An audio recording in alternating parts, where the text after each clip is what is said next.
Oe le atula ula ue tangata uma oi ai ua maua i le mai tinga ua tinga ina mawai vai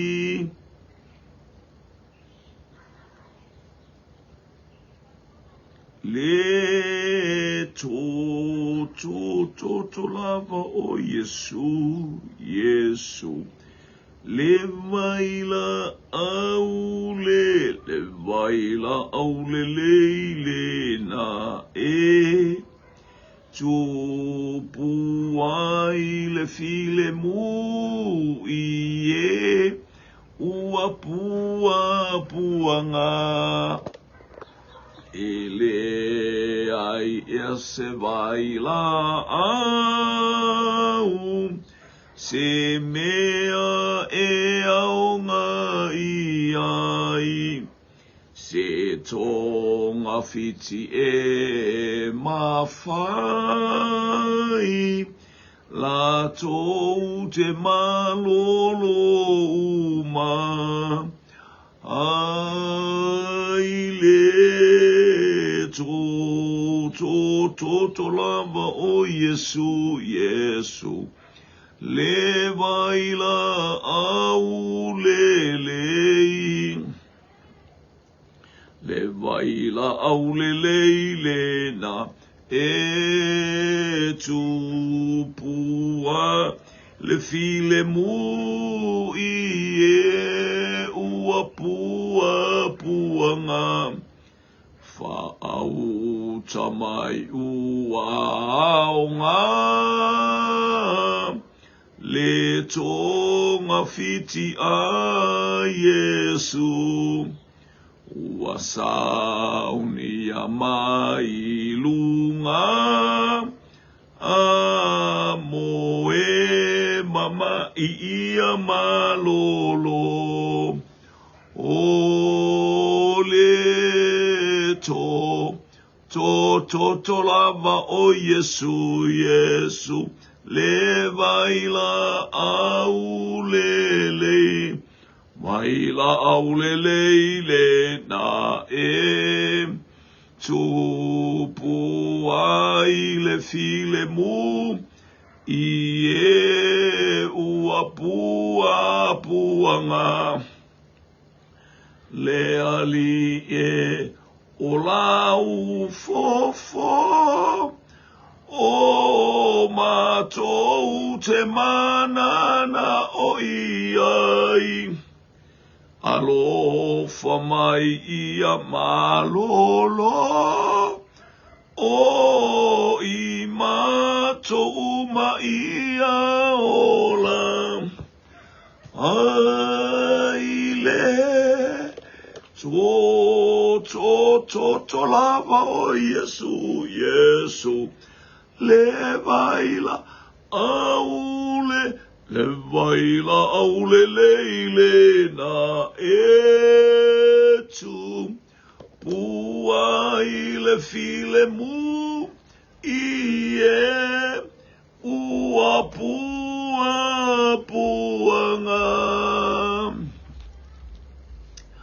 o le sulfa inga o mea uma o mātou vaivainga o mātou mai mo mātou tingaina o mātou aleu o oe lava o le fo maina e whetalai o e mamai mo o le fo mai mo e mamai ai le mo e ua malolo vi ia la u fio fa paleina oile vi inga e leo noa nei a fiafi tu mawatu ia te oe lo lava la e yo le vi inga mātou tu inatu panga o i mātou o tangata ngasala ai mātou wala au e ala ia Yesu keriso fa paleina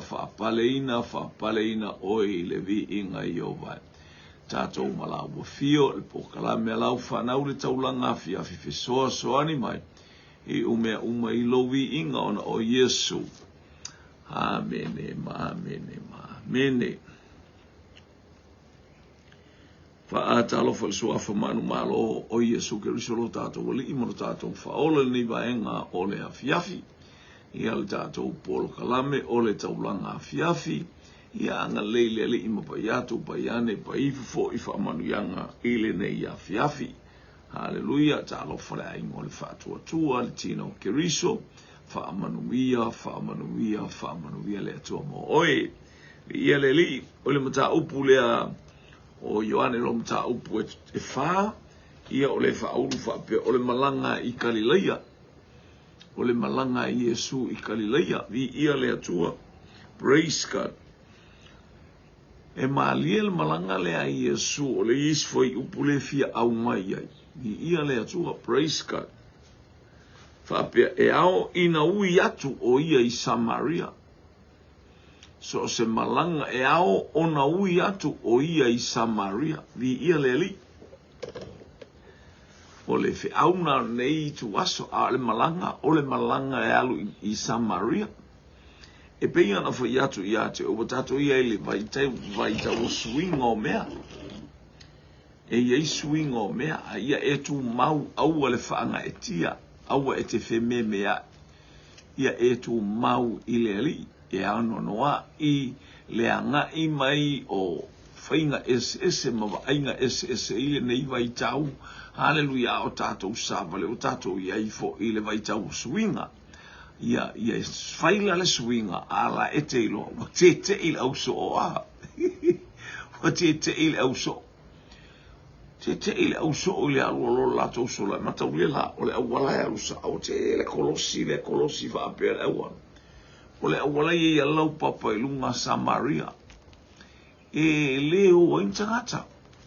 E tau leo o intangata a mistangata i uta ia wai tau ai ele au Samaria. A le mai e ao foi o na ui atu whai longa whai pule wha. A whai pue mata mua mua. A whawhai mua mua o sila fia le li o wha longa le au wharasaio.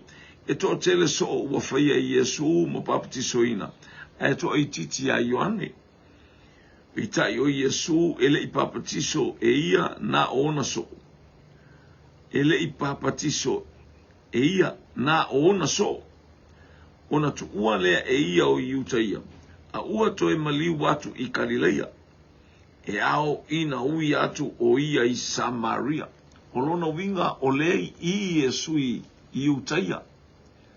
O lei iuta ia Yesu alela o mona so e o i Galileia. E whaisina umi o le awala lea. O le awala lea o le whaapunga ala tau e tolu aso e savali ei whato ao o i Galileia. Le awala le le no mai o Sefa Maria ina wati ngāre manawa Maria mo malitu singa ingoa. E tolu aso na oi e tau nu ui i. Hallelujah, le men whana wai o ina ala tātou teilo ai. E tolu aso le umi o le whainga malanga e alu le ele lea. Lono winga inisi upu e balu se fulu maila a. E valo se fulu maila pefa pe na se fua. Hallelujah, o tu langa le mamau. O te il au so o a. No wainga e Yesu inga o mea. Hallelujah, a o laina o malisu inga ala e te tāpena. Ia o malisu inga ala e te iloa. Hallelujah, o la e te lata ile atua ma e wha lata ile atua ma e tu mau ile atua fia ile atua. Ua te ile au so o le. Yesu, tato woso le wala le popu. E mo i e popu, ai tau ai so o ai lato. E wha sahi na atu intangata e. Hallelujah. Lato te. Whaia nisi tala inga. Praise God. E hao ona ui ane o ia i Samaria. E sale. E el mena. E whaia tu whiau sawe anu o le vaenga le. Ai ke le fian.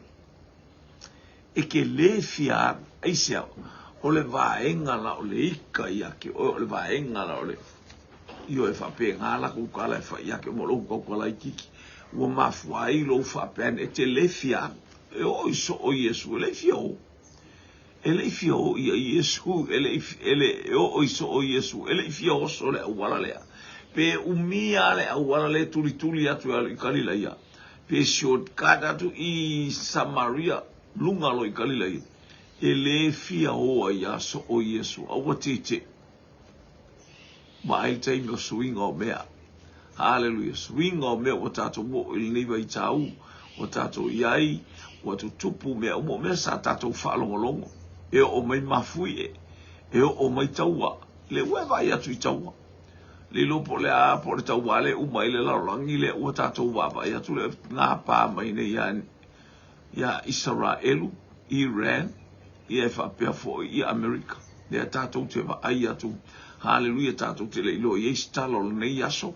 Hallelujah, o le o whaasolotu le tanunga o le taitai o Iran, ia tato te wawai whape nā taua, misa, mafui e lolonga, iei swinga, ia o mai swinga, rai te matua malama le lei, i le mea ta tauna e muvi ai tauna e ngā ioi iai whape nā, le ua o le au so, i ia le atua, wafe roi le au wala le alu i Samaria, whalongfo, o atu ia i le tasia ai o Samaria o sukara le ingoa, e la talatana i le whanua na watu e Iakopo ilo Natali o Iosefa.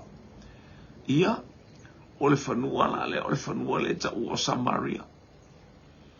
Ia, o le whanua tonua, o le whanua tonu le ta ua, i le ta ua o, i le tofi o Iakopo o le vaenga o Efraima po ia, po o Manasea, po a whanau ia ia, le e tilo ia, ia le whanau o Iosefa. Hallelujah, baba a Iosefa nga ia ele awali ia o Manase ma Efraima. Praise God. Wala awali ia tutu fatasia ina ale awali ia tolu. Ma ai po le ara swinga le naya nga mai. Fa autauta i swinga o mai i le ataimi ma le ataimi. Praise God. Peo fato o mātou le mautit sapa pari el mātou polka la me le fai. Hallelujah, praise the no man mato ta ite ufa ya mana ya pa ya vi ya le uti le to lo le me ufa me il mato ta vi ya le praise God in le sa ele ita pena ina fo ele mo se ana pongi ya mo se por kala me fatus pa ia mo le afia finei male ana pongi male tatalo aya e ya swing o me ia le la wa wanga wa elia tu el tato pokala me ina ia ilo ne isui atu tato pokala me sale fe so fai al pokala me le ai e el swing ia e ta pena mo le swing o me vi ia le tu lele wa fe Yesu aya e a fe atu i hal fo pono wa ia il vai puno Iakopo wa lela ba fo Yesu ila na malanga ona no fo ile o ia ilunga o le vai po o ile tu tonu o le la. O e tau whaalongo mai la ele le tu tonu o le la ena sauri malanga pe sauri tae au mai tu tonu o Utah ia. Ale tu tonu le la ale fato ao oi. Ale fato ao oi Samaria. E faisina close o le vao Samaria ma Utah ia. Hallelujah. A o le mala o Samaria ma karila ia. E faisina mamao. O le la watu tonu ale wa vai Yesu le malanga. Wa le la vale ali. Praise te lolo wolanga tala i balo wolanga i hoi. Ai esele mana i o lo fai o le swinga la u fai atu ile nganga pa i hel mafu anga na ina fe Yesu i. La wa musu pui ile nganga pa i a elo le taimi le i Samaria ma Utah. Le pitonu ule na o mai ai lalo ia. Ia Yesu, le nau mai le tu i praise God. Le nau i mai le tu i saute ia Yesu ma ona so o le mai i utaia po Jerusalem. Hallelujah. Ne o mai e le mafua o vao nu uia o le fe aina ia. Vao nu uia o le fe aina ia o nu uia. Praise God. Mai la mai te minati ai le tangata lea o na fai ai le malu le tamalu o selu papelu le tusia Sakaria ma le tusia Hakai. Na o mai ai tangata ia e fa mai o mai e fisosoani e fa mai e fa mai selu papelu le ai Samaria sabari o le iso tofi mato me le isa to wa ya le lava se me va auto o le falsa na mato fai. Ai o to vai se me faz tão força. O mai nei na o solo mai nei hallelujah praise God. Le mata upule le o mai taimi on emia. le taimi o Neemia wae mua le pokalame Neemia o ia a selu papelu. Haleluia, ile tusi Sakaria mala. A le tusi la Neemia.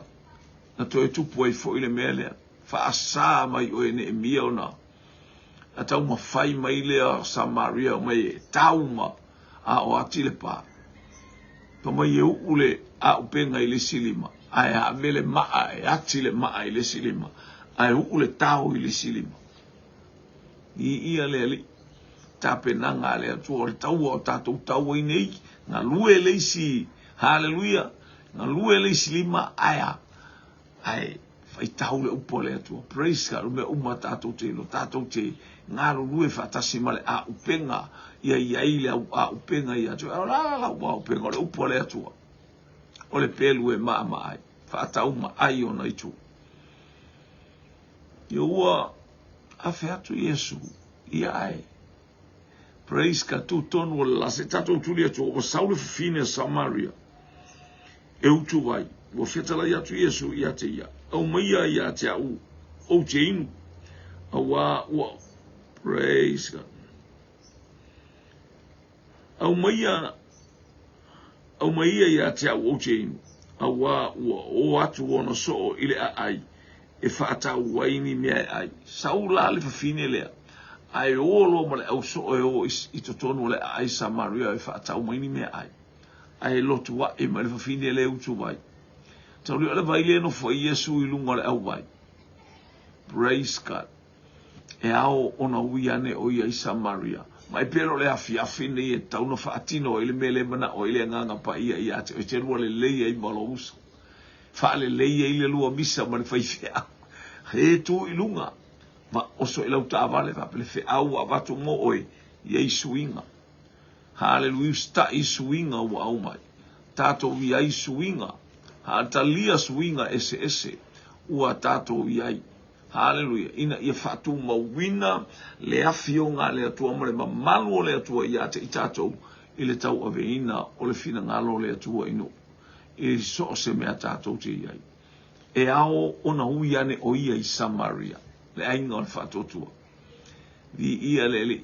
Po sauli whawhine, o le whawhine le a whamatala atu i ate oile mele a moile a nganga i ate au. O le whawhine o le talamasani. Talamasani le whawhine lea. O le whawhine le te alin whaiwhai weid whine le ilunga le vai o ia su ai to olu o le whawhine. O ia e mawai pa anga le whawhine. Hallelujah. Vi ia le atua. Ua o atu so o Yesu a sauli whawhine lea. Ona fai mai leo le fine ia fine o Samaria ia te pefa pefea ona e fai mai ia te ona e fai mai ise mea inu ia te au o le fine o Samaria a o oe o le iutaia a wae le aini mea e fe avea ia iutaia mo Samaria le o apalai e le fine a kala le fine le o sa o le vaile le ilo le fine te le tangata fia inu i anga ke kilia e kele o le au o tangata ia o ia mawai ona to olua i tangata ia. Vai le be fai a. Vai le be laba i se voi ta laba ngal fine ia. Ia tala noa oi tele o laba te laba ile a be le be. Hallelujah. Vi ia le tua. Ai pa tonu ala laba lo matua le la tau tu ai pe. O fai ia. Sfulu o tali atu Yesu ia ti ana e lo le me fo i fua ale tua. Male ua fai atu i ate oe au mai i ate au, o te inu, po ua e ole mai i ate au, ona foa i atu lea e ia i ate oe ole vai ola.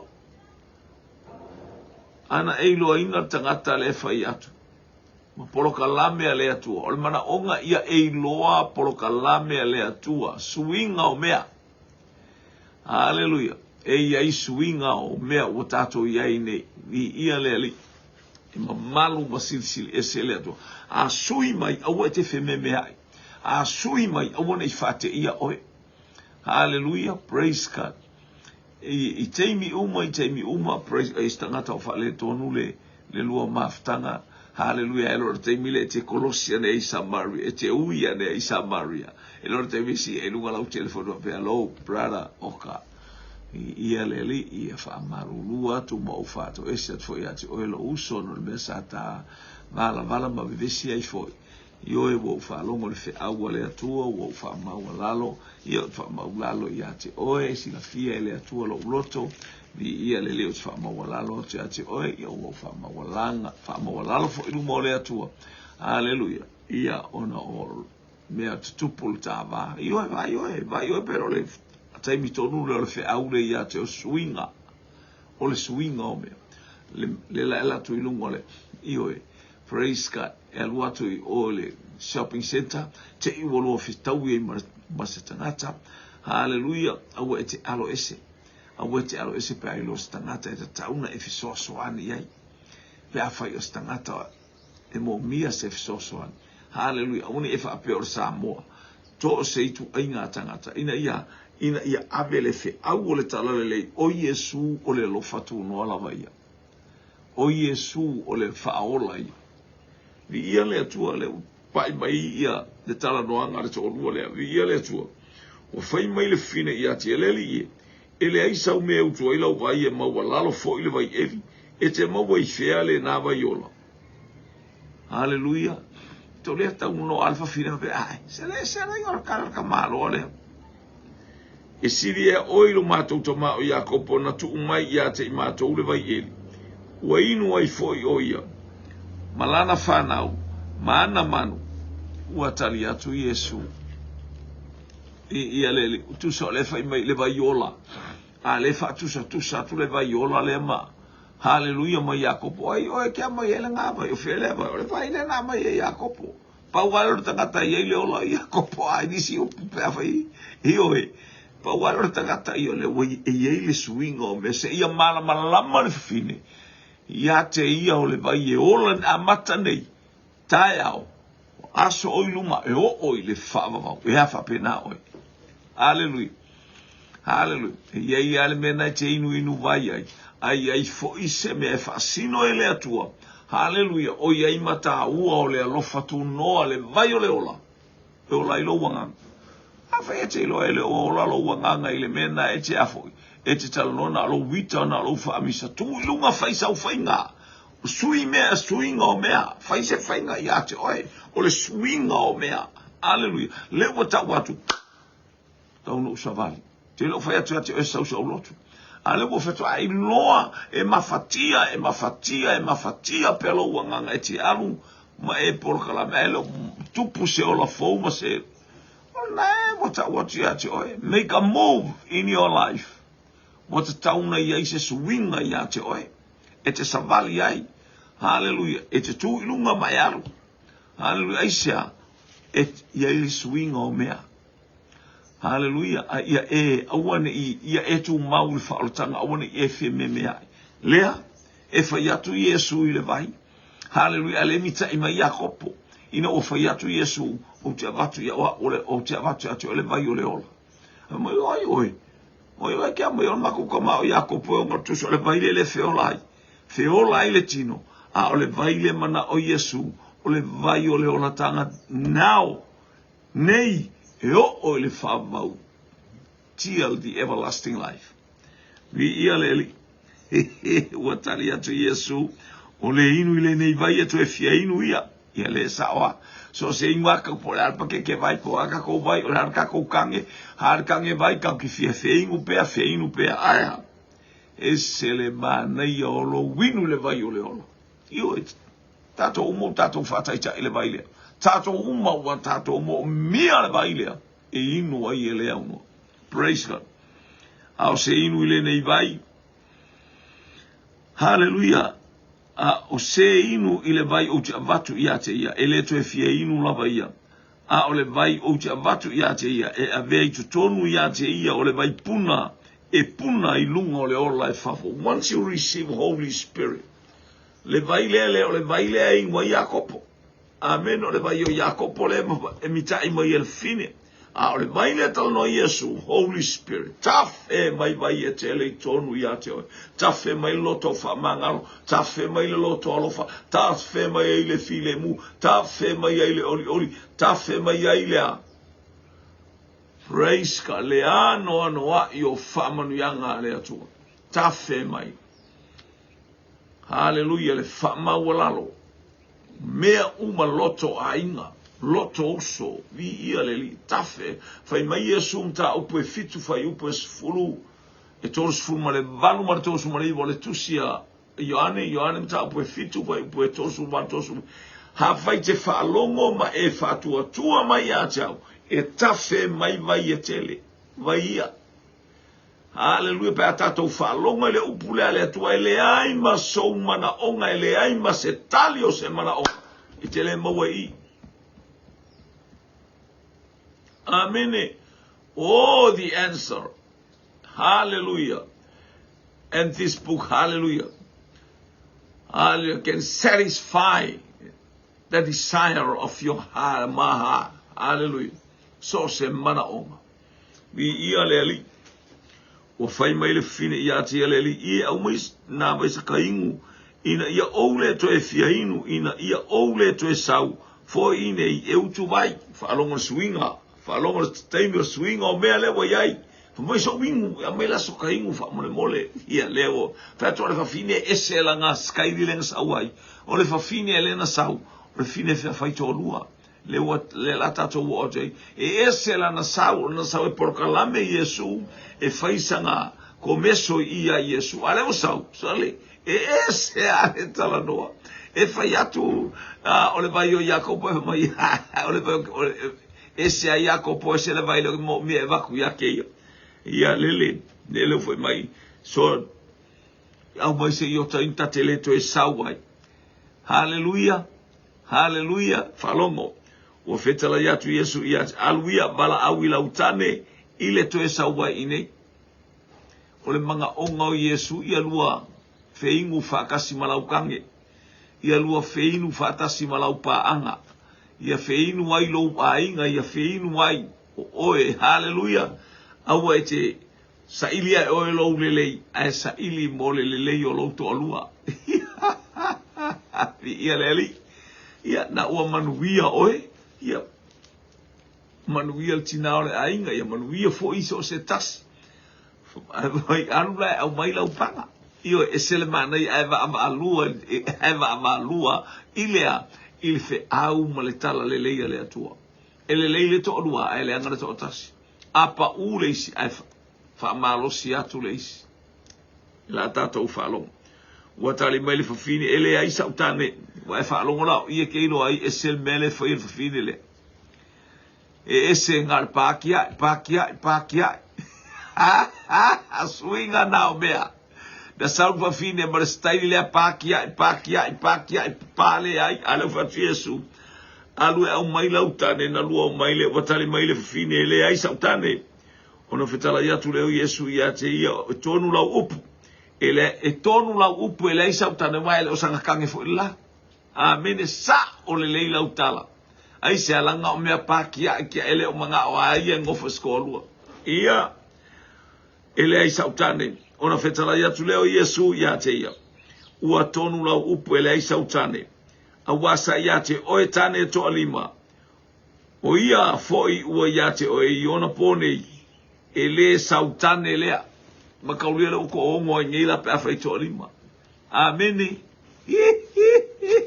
wa geva ko Yesu e bonio esayate o etane to lima a o le fo boyate o ele sautane le Yesu inga o mea e tele o tato wo ele swinga o mea ma mea o tato tilo iai hallelujah sata to mai ai tato ainga e fala poto e si ilau ku ulau wal ka mamartina tu ulau wal tene matua tu ulau alisi tangata so atwaifa pena faila ulau no fo mai ma apa fano now hallelujah swing o mea wailungo le lau pe o no fo le te no fo lungo lau no fo mai o lo to lua mala fana o mato le to yeni lau hallelujah praise God sa ai tangata matua i ala popo ai tamaiti potato i loe lao ai tamaiti tamai hallelujah tele ivi o le ala na tauna ai el tangata matua o te le mafo swing o mea a faile umo o talo pito i tonu la vai le umu e fu e le umo le fai au haleluya na so ale mar to na ia to ina so apenal taimine haleluya ina fa penal taimine wa taule wala se umu abel fa au le la wi atele asa le atele mo wal faiba esto pure abel fa au yaso ma vai o titilo ia aso nei sui haleluya ole anna e lima surta la el tau fa tau numar fale haleluya ma wasina ia wa fifi e abe ai mar fifi au suinga o mea awane i fate ia oe aya ya ala ilo ma fau o te ile fine olanga lainga le aluai olanga nomoa le aluai molonga taimia masa ina te ilo e mo waitanga ta ilunga le vai aya o le numero ono na to olua o le manu fe ai Lea wa o iai, o le lona fitu o Yesu Keriso lona to olua, o le to olua e ola ilo na nganga. O le to olua e ola ilo na famu, ma le swinga o mea, ma le swinga o watato o iai nei. Mi ia le ali. Sa o, a o le o lo olua nofo e le o souto olua. Hallelujah, o le to olua le stamarola e tangi po fea o iai, mi ia le ali.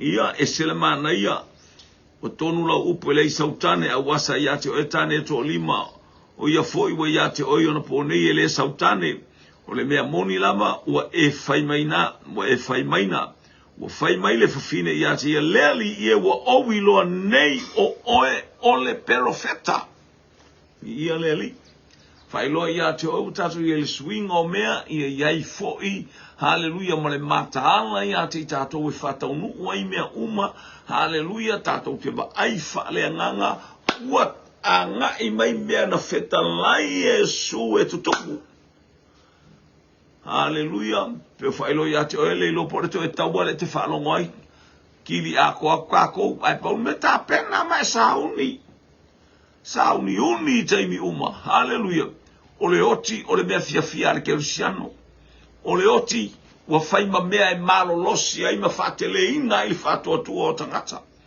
Hallelujah tatou whalongo ili tuspaia. Hallelujah. E fefe tangata leo te ale o fatu ati o apolo kalame o mai. Hallelujah. Awani e fefe ta ule fe awale atua. Awani e fefe fama losi le upo ale atua. Ola se nganga mawalunga le vi inga ole atua. Praise God. Tiro la whangata I tato pokalame, anga leile atua wha wau mo oe, iai suinga o mea. Iai suinga o mea umalawa. Ianga le leile atua ma. Prepare o whaato le malanga e masani, Iutaia, Kalilaia, Iutaia. Leo te ua kolosi whafose aise suinga o mea. Iai le mea lai mana o Yesu, a mai ele anganga pa ia taunga whaile taimi nei. E whapena oil teimi nei, e iei le porokalame na ua tāpena atu. Hallelujah, tauna whaile teimi nei. E ua te iala alua ilo teimi aia, o le suinga ale atu. A whamailo e ke vili lo uso e le lei olua, vili loa. Don't stop. Pick up your telephone and telephone to your brothers or sisters or whoever, your neighbors. Hallelujah. Po ai lava se friend ia te oe. Sa fai se misa, telefoni loa. Hallelujah. Ina ia fale lei oe malo uso a ununga le ala. Le swinga nao mea o tatou tilo iai. Ina ia ngalei. O Yesu Keriso. O le alo o le atua. Na fio mai o ia o le tupu e whataunu ume uma. E le itao fia lona mamalu o ia o le atua matuku lona atua. Hallelujah. Na ave ese ia lona mamalu mai lona itua tua. Mwana sila fia maua lalo o ia ele tutusa ma le atua aya. Lale uatu ele atua. Fai mea uma mea tua ile lo fiona mai o suafa. E sili suafa uma. O le ingoe ifo ia ile langi ma le lalo langi. Aise o le swinga. Swinga ele atua. Praise God. Hallelujah. Sa wa ia itangata. Sa fai mele anga ia itangata uilale wa sui le atua wa nofo mai le itu tama tau le atua mawalunga le vi inga le atua fo ile atua le vi inga fa manu ia le atua le ia fiafta ma fa manu ia lo wainga lunga upenga ta failan fo ia te oe le vi inga ona o Yesu Amen, amen, amen, amen. To God be the glory forever and ever. Amen, amen.